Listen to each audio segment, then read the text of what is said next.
Months passed and life in the Colorado mountains returned to its quiet rhythm. Lily Parker walked her trails, checked her sensors, and watched the stars each night. The crystal pendant around her neck glowed softly sometimes, pulsing like a slow heartbeat. But she never called Lyra's name. She respected the distance between worlds and assumed the alien princess had moved on with her duties among the stars. She did not expect to hear from her again. But the universe had other plans. One evening, as Lily chopped firewood behind her cabin, the air grew still. Birds fell silent.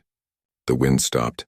Then, without sound or warning, a silver disk appeared above the tree line, hovering just above the pines. It was smaller than Lyra's scout ship, but bore the same elegant curves and faint inner light. A ramp lowered, and Lyra stepped out, but she was not alone. 2 other aliens followed her, both tall and armored in sleek black suits that shimmered like oil on water. Their faces were stern, their eyes scanning the forest with cold precision. Lyra herself wore a formal robe of deep violet, her hair braided with threads of starlight. She looked older, wearier, but her golden eyes lit up when she saw Lily. Lily did not move. She leaned on her axe, wary but calm. "You came back," she said.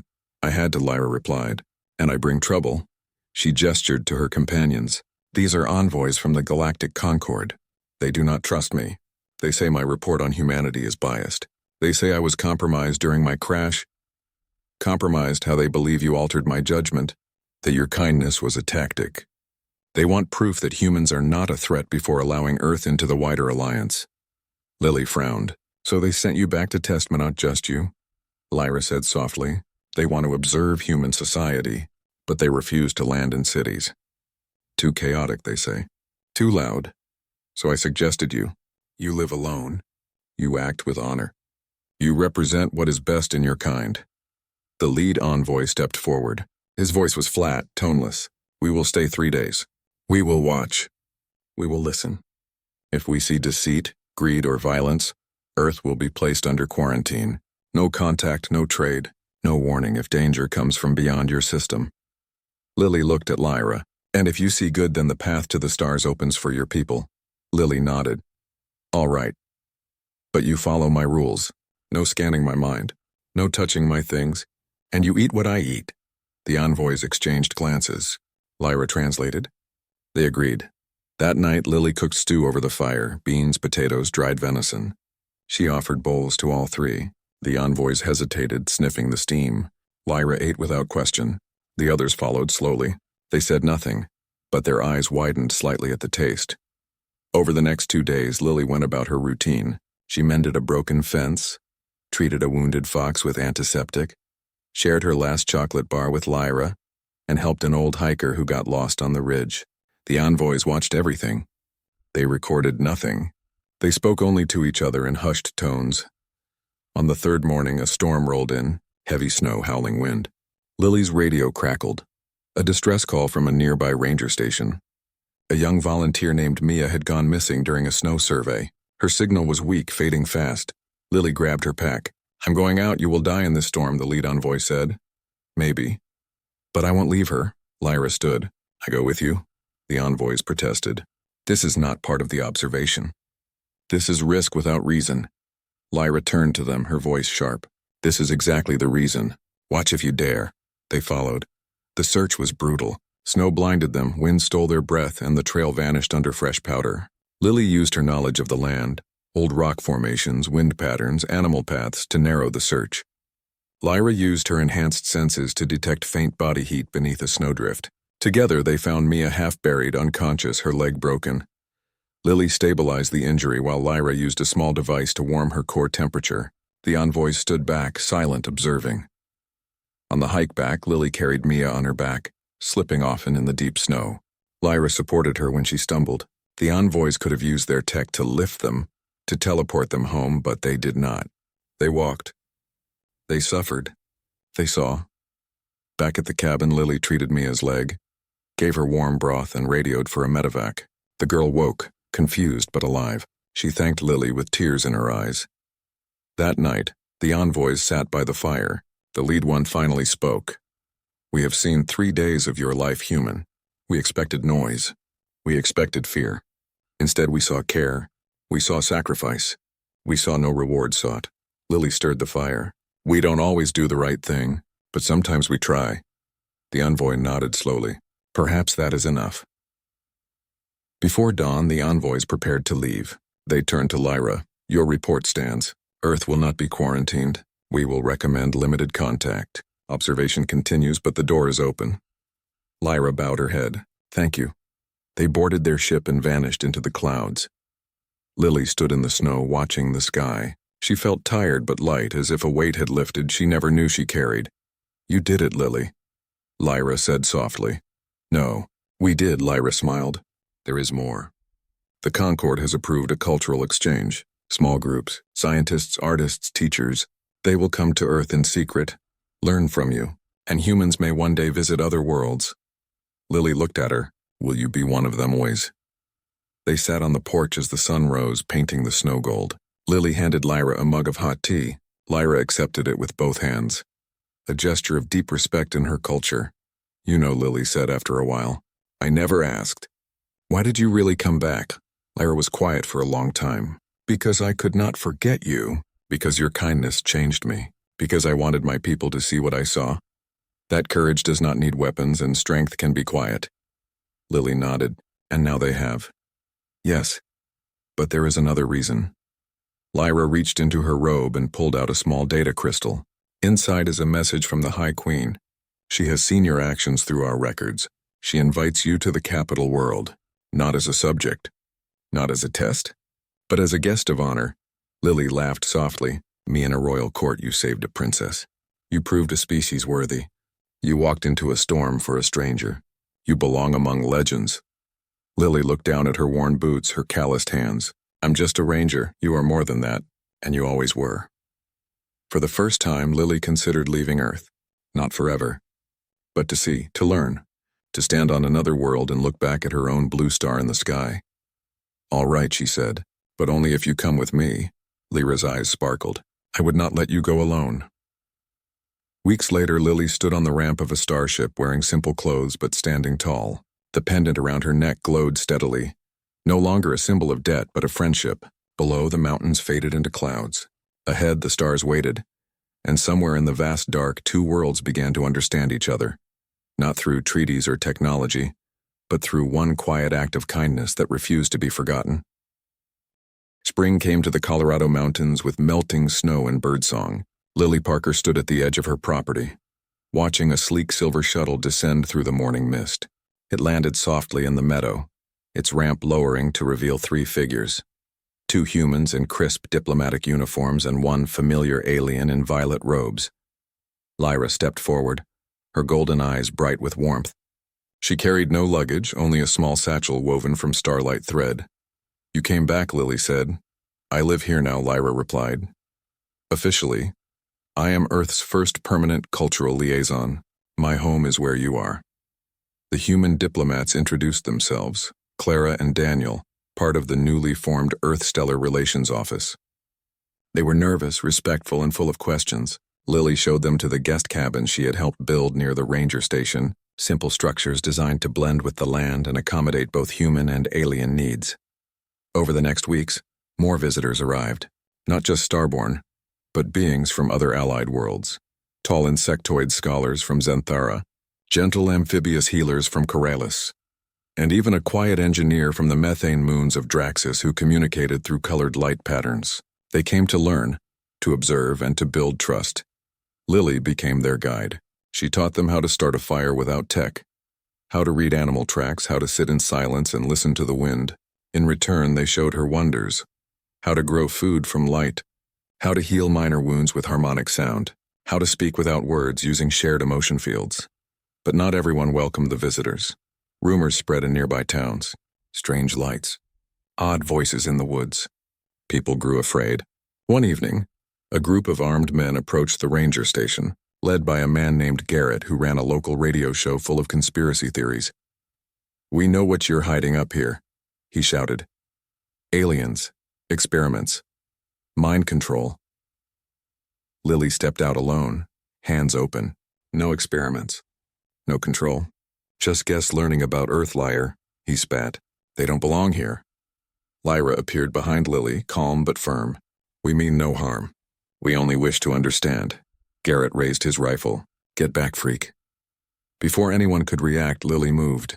Not with violence, but with presence. She walked slowly toward him, her voice steady.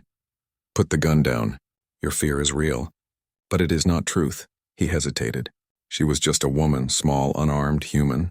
Yet something in her eyes made his finger loosen on the trigger. Why should I trust you? Because I stood in a storm to save a stranger. Because I shared my last meal with someone I did not know. Because trust starts with one person choosing to be kind. Garrett looked past her at the aliens watching silently from the cabins. They did not threaten. They did not hide. They simply waited. After a long moment, he lowered his weapon. His men followed. That night, around a campfire, Lyra asked Lily if she was afraid. Yes, Lily said, but fear does not get to decide what is right. The next day, Lily invited Garrett to visit, not to argue but to see. She showed him the garden the Xantharians had helped plant, flowers that bloomed in patterns that changed with the weather. She let him listen to the Corrales healer sing a lullaby that made his headache vanish. She introduced him to the Draxus engineer who projected a hologram of his home, a world of floating islands under a purple sky. Garrett left quiet. A week later, his radio show changed. He spoke not of invasion but of curiosity, of the courage it took for beings from other stars to come in peace. Ratings dropped, but his conscience slept easier. As summer bloomed, the cultural exchange deepened. Human artists painted murals with starborn light weavers. Earth musicians played alongside Xantharian flute singers. Children from the nearest town visited weekly, learning alien games and teaching human ones in return. Lily watched it all with quiet pride. She never sought the spotlight. She preferred early mornings alone on the ridge, watching mist rise from the valleys. But others saw her as a bridge, a symbol that peace was possible. One afternoon, Lyra found her sitting by the old crash site. The wreckage was gone, but wildflowers now grew in the scar it left behind. You look tired, Lyra said. It's a lot. Sometimes I wonder if we are moving too fast.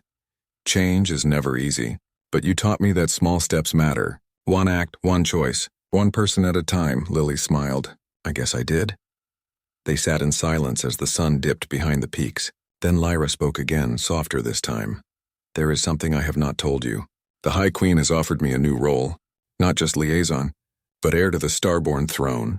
Lily turned. Ere my older sister stepped down, she prefers science to rule. The Queen believes I have learned something vital from Earth, something our people need. Compassion with strength. Lily looked at her friend, no, her sister in spirit, and felt a swell of pride. You'll be a great queen, but it means I must return soon. For training, for ceremony, for duty. Lily nodded slowly. I understand. I do not want to leave you. You won't. This place will always be part of you, and I will always be here. Lyra reached into her satchel and pulled out a small seed. It glowed faintly, pulsing like a heartbeat. This is a memory tree. It grows only where truth has taken root. Plant it here. When it blooms, it will show images of all that has happened on this land. Your kindness, our friendship, the trust we built. It will remind everyone who sees it that peace begins with one choice. Lily took the seed. Thank you. They planted it together at dawn beneath the open sky. As Lily patted the soil, the seed sent out a soft pulse of light that spread through the ground like a ripple. Weeks later, Lyra prepared to leave. The entire community gathered. Humans, Starborn, Xantharians, Corrales, even Garrett and his crew. No speeches were made, just quiet nods, handshakes, and shared looks that held whole stories. Lily walked her to the shuttle. They hugged long and tight. You changed my life, Lyra whispered. You changed mine too. The ramp closed. The ship rose. Lily watched until it vanished into the blue. That evening, she sat by the newly planted memory tree. Already, tiny leaves shimmered with faint images. The snowstorm, the fire, the feast on the capital world. Garrett lowering his gun. It was growing fast. Her radio crackled. It was Clara. Hey, Lily. The next group arrives tomorrow. 6 new species. They asked for you specifically. Lily looked up at the stars. Tell them he'll be ready. And so the work continued. Not with fanfare, but with daily acts of courage and kindness. Earth was no longer just a lonely blue dot. It was a place where worlds met, learned, and chose to trust. And in a quiet cabin in the mountains, a human woman kept watch, not as a hero, but as a friend to the stars. Autumn painted the mountains in gold and crimson. Lily Parker walked the familiar trails, her boots crunching on fallen leaves, her breath forming soft clouds in the cool air. The memory tree behind her cabin now stood waist-high, its leaves shimmering with living images of the past, snowstorms, starships, quiet moments of trust. Visitors came often just to sit beneath it, to remember that peace was possible. The cultural exchange had grown. What began as a small experiment was now a thriving hub. Human scientists worked alongside alien engineers to build clean energy systems. Artists from a dozen worlds painted murals on canyon walls that shifted color with the sun. Children played games that mixed Earth rules with starborn logic, laughing in a dozen languages. Lily remained the quiet heart of it all. She did not lead meetings or give speeches. She simply lived her life with honesty, and others followed. She taught new arrivals how to identify edible plants, how to read the weather in cloud shapes, how to sit still long enough to hear the forest breathe. In return, they taught her their ways, how to weave light into cloth, how to sing healing tones, how to navigate by star patterns invisible to human eyes. But peace is never without challenge. One evening, a distress signal crackled over the secure comms channel. It was Lyra, her voice strained. Lily recognized the tension immediately. "Something is wrong," Lily said. "The galactic concord is fracturing. Old factions are rising. They say Earth is too unstable, too emotional to be trusted with advanced knowledge. They want to revoke our alliance." "Who is behind it?" "A counselor named Voran. He leads the purity block. They believe only species with rigid control deserve a place among the stars. They call humans dangerous." Lily frowned.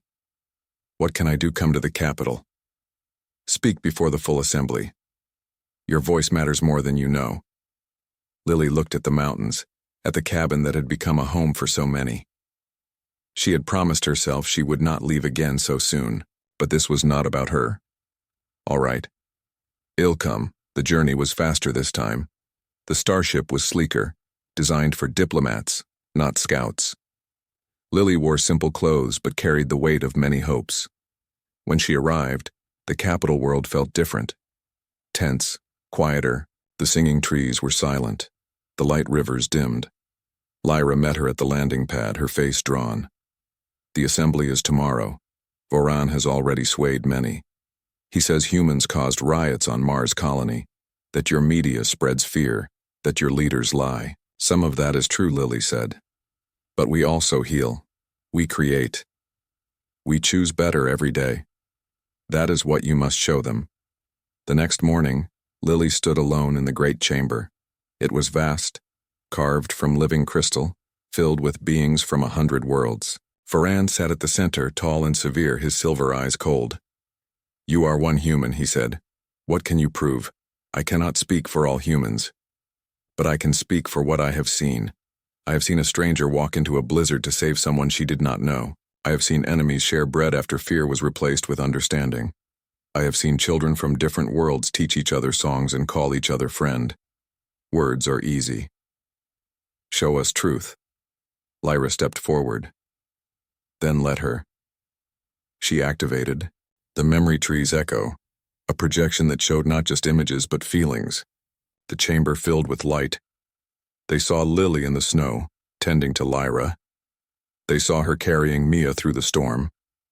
They saw Garrett lowering his gun. They saw the first shared meal, the first laugh between species, the planting of the tree. The chamber was silent. Even Voran looked shaken. "You show kindness, Lily. But kindness does not stop war. No, but it builds something stronger. Trust. And trust can stop war before it starts." A voice rose from the back. It was an old Zentharian scholar. "I have studied Earth for 50 cycles. Their history is violent, yes. But their art, their music, their stories, they always reach for light. Even in darkness, they dream of peace. That is rare." Another voice joined. "A Corrales healer. I treated a human child with a broken arm. She asked if I was lonely so far from home. She gave me a drawing of the sea. No one has ever asked me that." One by one, voices rose, not in defense but in witness. They spoke of small moments that changed them. A shared silence, a helping hand. A song sung off-key but with heart. Varan stood. You are all blinded by emotion. Or perhaps you are blind to its power, Lyra said. Emotion without control is chaos, but emotion with choice is courage, and humans choose courage every day. The High Queen rose. The vote will be held. But know this. Earth has already changed us. We are more compassionate because of them. If we turn away now, we lose not just an ally, but a part of ourselves. The vote passed. The alliance stood. Afterward, Lily walked with Lyra through the silent gardens. The trees began to sing again, softly at first, then stronger. You did it, Lily, no. We all did. One moment at a time. Before she left, the High Queen gave her a new gift. Not a pendant, but a seedling from the capital's oldest memory tree. Plant this beside yours. Let the two grow together. One from Earth, one from the stars. A living bridge. Back home, Lily planted it at dawn. As the roots touched soil, the two trees pulsed in unison, their leaves weaving light into a single canopy. Images flowed between them, earth and stars, snow and crystal, human hands and alien grace. Weeks later, a new visitor arrived. Not an alien, but a young girl from Denver named Sophia. She had read about Lily in school, about the woman who befriended the stars. She stood shyly at the cabin door, clutching a notebook. Can I learn from you? She asked. Lily smiled. What do you want to learn? How to be brave. Lily knelt. Bravery is not about being fearless. It's about caring more than you fear. Sit with me. Watch the trees. Listen. And so the teaching continued. Not in classrooms, but in quiet moments. Not with grand plans, but with open hearts. That night, Lily sat on her porch, the twin trees glowing behind her. Her radio was silent. The mountains were still. Above, the stars burned bright and close. She touched her pendant. It pulsed warmly, as if Lyra was thinking of her too. Somewhere out there, a princess ruled with kindness. Here on Earth, a ranger kept the flame alive. And between them, a bridge of light grew stronger every day, not because of power, but because once, in the snow, one human chose to help a stranger. And that choice echoed across the universe. The starship hummed with quiet energy as it pierced the veil between worlds. Lily stood near the observation window, her hands resting lightly on the smooth railing, watching Earth shrink behind her until it was just another blue speck in the endless dark. She wore simple travel clothes, dark pants, a soft tunic, and the crystal pendant that never left her neck. Beside her, Lyra stood tall in formal ambassador robes, her golden eyes reflecting the starlight. You are quiet? Lyra said. Just thinking, Lily replied, wondering if I made the right choice. You did. The High Queen does not issue invitations lightly, and you are not just any human. You are the one who changed a princess's mind about an entire species. Lily smiled faintly. I just helped someone in the snow. Sometimes that is enough. The journey took 3 days. Time flowed differently on starships, stretched and softened by gravity fields and folded space. Lily slept in a small cabin with walls that glowed softly, ate food that tasted like memories of home, and walked the quiet halls when sleep would not come. The crew treated her with respectful distance, bowing slightly when they passed. She was not royalty, but she carried the weight of something rarer, unearned kindness. When they finally arrived, the capital world of the Starborn Hive took her breath away. It was not a planet of metal towers and roaring engines like human sci-fi stories imagined. Instead, cities grew from living crystal, their spires shaped by thought and light. Rivers of liquid silver flowed through parks where trees sang in harmonic tones. The air smelled clean, sharp, like mountain rain after a storm. A procession waited at the landing platform. Tall beings in flowing robes, their skin shimmering in hues of blue, violet, and gold. At the center stood the High Queen herself, taller than Lyra, her hair woven with strands of actual starlight, her eyes holding the calm of deep space. Welcome, Lily Parker of Earth, the Queen said. Your name is known here now. Lily bowed slightly. Thank you for having me. You owe us nothing, yet you gave us truth. That is rare. They led her through the city, not in a vehicle but on foot, as if to honor the pace of her human steps. Crowds gathered, not shouting but watching in silent awe. Children peered from behind their parents, eyes wide at the sight of a human, so small, so plain, yet so honored. That night a feast was held in the grand hall. Tables floated above the floor, laden with fruits that changed color as you ate them, bread that sang when broken, and water that carried the taste of distant suns. Lily sat beside Lyra and across from the High Queen. No one asked her to speak at first. They simply let her be. But later, as soft music filled the air, notes played on instruments made of wind and glass, the Queen turned to her. "Tell us of your world, Lily. Not its wars or its machines. Tell us of its heart." Lily thought for a moment. She did not speak of cities or presidents or inventions. She spoke of her grandmother's garden, where tomatoes grew warm in the sun. She spoke of friends who drove hours just to sit with you when you were sad. She spoke of strangers who shared umbrellas in the rain, of teachers who stayed late to help a struggling student, of firefighters who ran into burning buildings without knowing who was inside. "We are not perfect," she said. "We make mistakes, big ones, but we keep trying. We keep helping, even when no one is watching." The hall fell silent. Then slowly the High Queen began to clap. One by one others joined, not with loud noise but with soft pulses of light from their palms, a sign of deep respect. After the feast, Lyra walked Lily through the palace gardens. Bioluminescent flowers bloomed as they passed, releasing gentle scents that eased the mind. "You spoke well," Lyra said. "I just told the truth. Sometimes truth is the bravest thing." They stopped by a still pool that reflected the twin moons above. Lily looked at her own face in the water, tired, human, ordinary. Yet here she was on an alien world, treated like a hero. "Do you ever miss it?" Lyra asked. "Your cabin, your mountains every day, but I don't regret coming." "This matters," Lyra nodded. "It does. Because of you, the Concord has approved the first human delegation. Scientists, artists, even a teacher. They will come next month to learn, to share. Earth is no longer alone in the dark." Lily looked at her. "And you? Are you still an ambassador always? But now I have a new role. I will be Earth's guide, its voice among the stars." Lily smiled. "You'll do great." The next morning, Lily was invited to the memory vaults, great chambers where the history of the star-born hive was stored not in books, but in living light. Streams of color showed battles, births, discoveries, and losses. Lyra led her to a new thread just forming at the edge of the main tapestry. "This is yours," Lyra said. "Your story, your choice in the snow, your walk into the storm, your words at the feast. It will be remembered as long as our people exist." Lily reached out, not touching, just feeling the warmth of the light. "I never wanted to be famous. You are not famous. You are remembered. There is a difference." As the days passed, Lily met scholars who asked about human music, healers who wanted to understand human medicine, and young students who dreamed of visiting Earth. She answered honestly, never pretending humans were better, only different. She taught them simple songs, showed them how to make bread by hand, and explained why humans cried at weddings.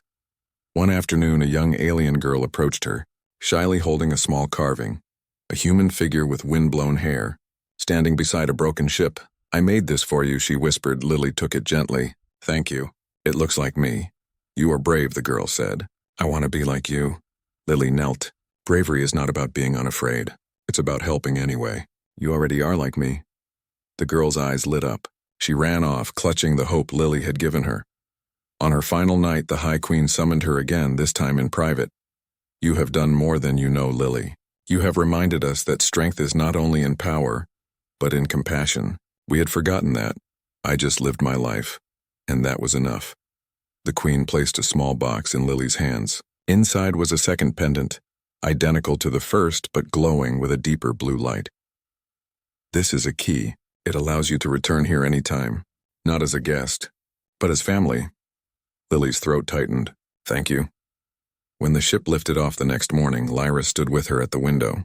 Below, thousands of starborn citizens raised their hands, sending pulses of light skyward. A farewell only given to those who changed the world. Back on Earth, Lily returned to her cabin. Snow still covered the mountains. The fox she had treated months ago watched from the tree line, unafraid. She unpacked her few things, hung the new pendant beside the old one, and sat on the porch with a cup of tea.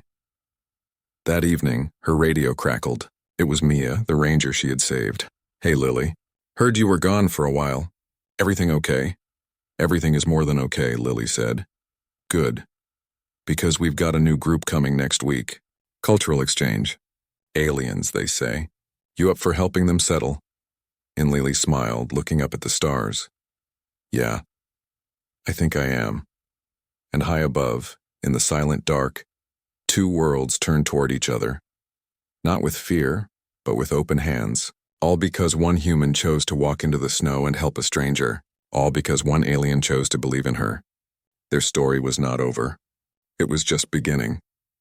Princess Lyra of the Starborn Hive never trusted humans. Her people had watched Earth for generations, studying its wars, its art, its noise. To her, humans were chaotic, fragile, and loud. They built cities only to tear them down. They dreamed of peace but chose conflict. She saw no wisdom in them. Only raw emotion with no control. So when her Royal Scout vessel crashed deep in the Rocky Mountains of Colorado during a routine diplomatic survey, her first thought was not fear but fury. Fury at the malfunction. Fury at the delay. And above all, fury at the idea that she might need help from a species she considered barely more than clever animals. She activated her emergency beacon, sending a silent pulse through subspace, and waited. Her people would come. They always did. She would not speak to a human. She would not even look at one if she could help it. But the mountain did not care about pride. The wind howled through the pines. Snow fell in thick sheets and the temperature dropped fast. Lyra's ship lay half buried in a ravine. Its outer shell cracked, its power core flickering. She managed to crawl out, her royal robes torn, her left arm bleeding from a deep gash.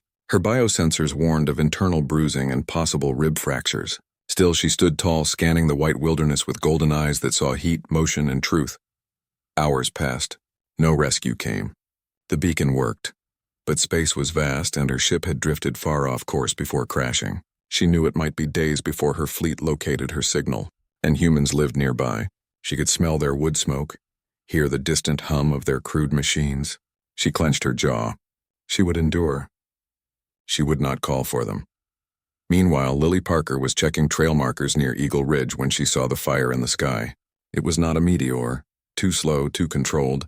It arced downward with purpose, then vanished behind black peaks. Lily had lived alone in these mountains for 5 years. Ever since she left the city to heal from a loss she never spoke about.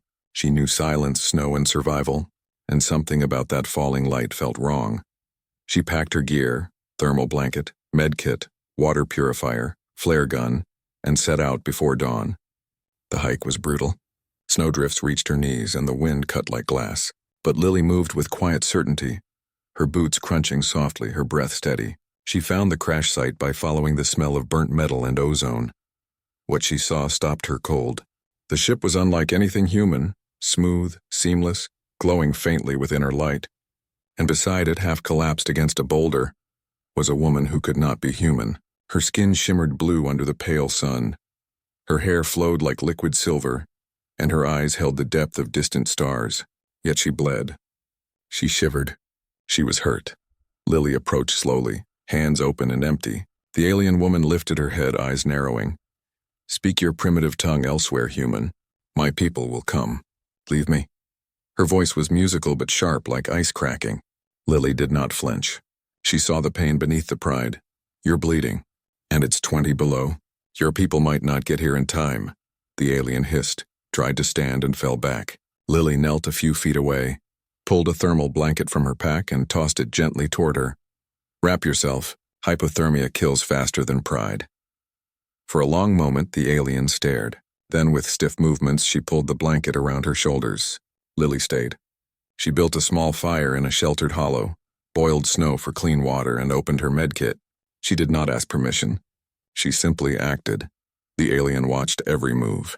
This human moved with calm precision. No panic, no chatter, no wasted motion. When Lily cleaned the gash on her temple with antiseptic wipes, the alien flinched but did not pull away. "Why do you help me?" she whispered. "Because it's the right thing to do," Lily said. That made no sense. In the Starborn Hive, aid was given only for alliance, blood debt, or strategic gain. Kindness without reason was seen as foolishness. Yet here was a human offering warmth, care, and silence. No demands, no questions. Just presence. By nightfall, fever took hold. The alien mumbled in a language that sounded like wind through crystal chimes. Lily pressed a cool cloth to her forehead and gave her sips of warm broth from her thermos. The alien drifted in and out of consciousness, sometimes gripping Lily's sleeve like a lifeline. On the second morning, the alien sat up. Her color was better, her eyes clearer. She studied Lily as the human tried to jury-rig a signal booster from the wreckage. "You are not like the others your species broadcasts," the alien said. Lily glanced up. "I guess not." The alien introduced herself then, though not by name at first. She spoke of her mission, to observe Earth's readiness for first contact. She admitted her people had judged humans harshly, based on centuries of war and waste. But now, watching Lily work, she wondered if they had been wrong. Before she could say more, the sky changed. A low hum filled the air, deep and unnatural. 3 black drones descended through the clouds, their shapes smooth and predatory. They scanned the area with red beams that cut through snow and stone. The alien's face went pale. Hunters. Void raiders. They track stranded diplomats for ransom or worse. "Run human," she urged. Lily shook her head. "They're scanning for life signs. If we move, they'll lock on." Then Whatley reached for her flare gun. "I've got one shot. If I blind their sensors for 10 seconds, you might be able to trigger your ship's emergency cloak." The alien stared. "You know about cloaking fields?" "I read a lot," Lily said simply. The drones hovered closer, their hum growing louder. Lily took aim, fired upward. The flare burst in a blinding white flash. The drones stuttered, their sensors overloaded. "Now Lyra," Lily shouted. The alien, Lyra, crawled to the ship, fingers flying over the cracked console. Sparks flew, alarms beeped, and then the air shimmered. The wreckage vanished, hidden by a cloaking field just as the drones turned toward them. "They're still scanning." Lyra whispered. Lily pulled her behind a thick pine. "Wait." For 20 long minutes, they stayed silent. The drones circled, searching. Then, with a final sweep, they rose and disappeared into the clouds. Lyra exhaled. "You saved my life. I just gave you a chance. You did the rest." "No, you saw a stranger in need and acted without fear or reward. That is rare even among my kind." Lily shrugged. "Maybe your kind just forgot how to be kind." Lyra looked at her hands, then at Lily. "I owe you a debt. You don't owe me anything. In my culture, a life saved must be honored. I will not forget this." Before dawn, a sleek vessel shaped like a crescent moon appeared above the trees. Lyra's rescue had arrived. She stood, her posture regal once more, but her eyes held something new. Respect. "Come with me, Lily. My people should know what you did." Lily shook her head. "I'm needed here. Besides, I'd stick out like a sore thumb." Lyra stepped closer. "Then let me give you this." She placed a small crystal pendant around Lily's neck. It pulsed with soft light. "This will connect us across the stars. If you ever need me, hold it and speak my name." Lily touched the pendant. "Thank you." As the ship lifted off, Lyra watched the human grow smaller below. For the first time, she questioned everything she had been taught about humans. They were not just clever animals. They were capable of grace, courage, and quiet strength. Back on her homeworld, Lyra stood before the High Council. They demanded to know why she had been delayed, why she had interacted with a human. "I was saved by one," she said, "and in that moment I saw the truth. Humans are not ready for the galactic fold, but they are worthy of it." Murmurs filled the chamber. One elder scoffed. "A single human proves nothing." Perhaps not. But if one can show such honor, what might their species become with time? Weeks later, Lily sat on her cabin porch watching the stars. The pendant glowed faintly. She smiled. Somewhere out there, an alien princess remembered her. And Lyra, now ambassador to the fringe worlds, kept a small photo in her quarters. A simple image of a human woman with kind eyes and wind-blown hair, standing in the snow beside a broken ship. Their paths had crossed by accident, but their bond was forged by choice. The princess had refused help, but destiny had other plans, and in saving her, Lily had changed not just one life, but the future of 2 worlds.